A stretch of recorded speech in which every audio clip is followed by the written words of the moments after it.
ఎల్లోరాలోని కైలాసాలయం. ఈ పేరు వినగానే మనకు గుర్తొచ్చేది ఓ అద్భుతమైన కట్టడం. కాని ఇది కేవలం కట్టడం కాదు, ఒక అసాధ్యమైన ఇంజనీరింగ్ అద్భుతం. అసలు దీన్ని ఎలా కట్టారు? పదండి, ఈ రహస్యాన్ని ఛేదించే ప్రయత్నం చేద్దాం. సాధారణంగా ఏదైనా కట్టడమంటే పునాది నుంచి పైకి కడతారు కదా, కాని ఒక గుడిని పైనుంచి కిందికి ఎలా కడతారు? వినడానికే చాలా వింతగా, అసాధ్యంగా అనిపిస్తోంది కదూ. ఈ ఒక్క ప్రశ్నే ఈ కట్టడం వెనుక ఉన్న అసలు మిస్టరీని మన ముందుకు తెస్తుంది.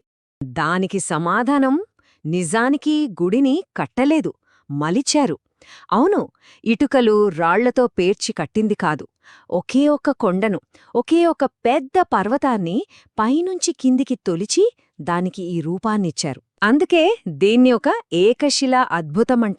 సరే, మొదటి భాగంలోకి వెళదాం. అసలు అంత పెద్ద పర్వతాన్ని ఎలా చెక్కగలిగారు? దీని వెనుక ఉన్న ఆ వింతైన టాప్ డౌన్ పద్ధతి ఏంటో చూద్దాం. వాళ్లు అనుసరించిన పద్ధతి మన ఊహకే అందదు. సాధారణంగా నిర్మాణానికి పూర్తిగా వ్యతిరేకం. ముందుగా ఆ కొండ చుట్టూ 3 వైపులా పెద్ద పెద్ద కందకాలు తవ్వారు. అలా తవ్వి గుడికి కావలసిన ఒకే ఒక్క పెద్ద రాయిని వేరుచేశారు. ఆ తర్వాత పైనుంచి మొదలుపెట్టారు. ముందుగా ఆలయ శిఖరాన్ని, గోపురాన్ని చెక్కారు. అన్నీ పూర్తయ్యాక పైనుంచి కిందికి తొలుచుకుంటూ వెళ్లారు. లోపలుండే మండపాలు, గదులు, స్తంభాలు అన్నీ అలా పైనుంచి కిందికి చెక్కుకుంటూ వచ్చారన్నమాట. మనం ఇల్లు కట్టే పద్ధతికిది కంప్లీట్గా రివర్స్. అసలు విచిత్రమైన విషయమేంటో తెలుసా? ఈరోజు మన దగ్గర ఎంత అడ్వాన్స్డ్ టెక్నాలజీ, మెషినరీ ఉన్నా మళ్ళీ ఇలాంటి ఒక కట్టడాన్ని అదే పద్ధతిలో, అదే ఖచ్చితత్వంతో నిర్మించడం దాదాపు అసాధ్యమని ఇంజనీర్లు చెప్తున్నారు. అంటే చూడండి, ఆనాటి నైపుణ్యం ముందు నేటి టెక్నాలజీ కూడా చిన్నబోతోందన్నమాట. సరే, దాన్ని ఎలా చేశారో అర్థమైంది.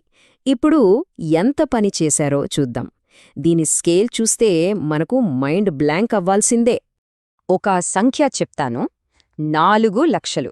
దీన్ని బాగా గుర్తుపెట్టుకోండి, ఎందుకంటే ఈ మొత్తం కథ ఈ నంబర్ చుట్టూనే తిరుగుతుంది. అవును, ఈ ఆలయాన్ని చెక్కటానికి సుమారు 4 లక్షల టన్నుల బండరాయిని తొలగించారని ఒక అంచనా.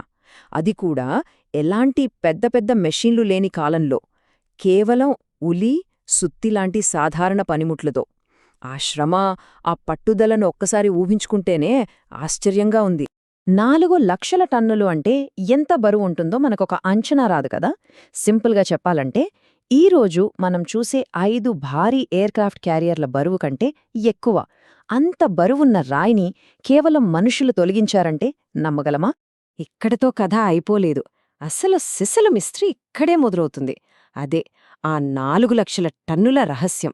మాయమైపోయిన ఆ పర్వతం కథేంటో చూద్దాం. సరే, అంత రాయిని తొలగించారు, బాగుంది. కానీ ఆ 4 లక్షల టన్నుల రాయి ఏమైంది? ఎక్కడికి పోయింది? ఇదే ఇక్కడికి ఎవ్వరికీ అంతుపట్టని ప్రశ్న. ఎందుకంటే ఈ ప్రశ్న అంత తేలికైనది కాదు. ఒకటి, ఆలయం చుట్టుపక్కల కొన్ని కిలోమీటర్ల వరకు ఎక్కడా కూడా అంత పెద్ద రాళ్లగుట్టలు పడేసిన ఆనవాళ్లు లేవు. 2, దాన్ని తరలించినట్టు ఏ చారిత్రక రికార్డులోనూ ఒక్క ఆధారం కూడా లేదు. 3, ఆ కాలంలో ఉన్న రవాణా సౌకర్యాలతో అంత భారీ రాళ్లను వేరే చోటికి తరలించడమనేది అసాధ్యం. అంటే అంత పెద్ద పని జరిగింది, కాని దానికి సంబంధించిన ఒక్క జాడ కూడా లేకుండా పోయింది. ఇదొక అంతుచిక్కని పారాడాక్స్.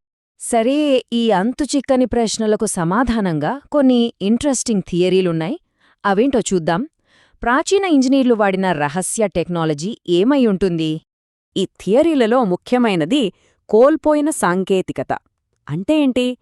అంటే ప్రాచీన కాలంలో మన ఊహకు కూడా అందని అడ్వాన్స్డ్ నాలెడ్జ్ లేదా టూల్స్ వాళ్ల దగ్గర ఉండేవని, అవి కాలక్రమేణా కనుమరుగైపోయాయని నమ్మడం. బహుశా ఆ కైలాస ఆలయ నిర్మాతల దగ్గర అలాంటి ఏదో ఒక సీక్రెట్ టెక్నాలజీ ఉండే ఉండవచ్చు. మరి ఎలాంటి టూల్స్ వాడి ఉండొచ్చు? కొందరేమంటారంటే, వాళ్ళు సౌండ్ వేవ్స్ అంటే శబ్ద తరంగాలతో రాళ్లను పగలగొట్టే అడ్వాన్స్డ్ డ్రిల్స్ వాడి ఉండొచ్చు అంటారు. లేదా వాళ్లు వాడిన ఉలులు, సుత్తులు మనకు తెలియని ఏదో ప్రత్యేకమైన లోహంతో చేసి ఉండొచ్చు.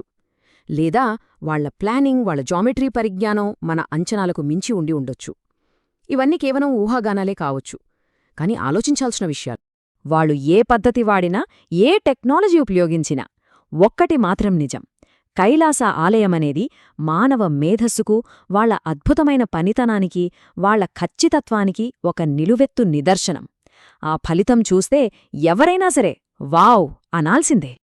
సో ఫైనల్గా చెప్పాలంటే కైలాస ఆలయం కేవలం ఒక రాతి కట్టడం కాదు, అది ఇప్పటికీ ఎవ్వరూ సాల్వ్ చేయలేని ఒక పజిల్.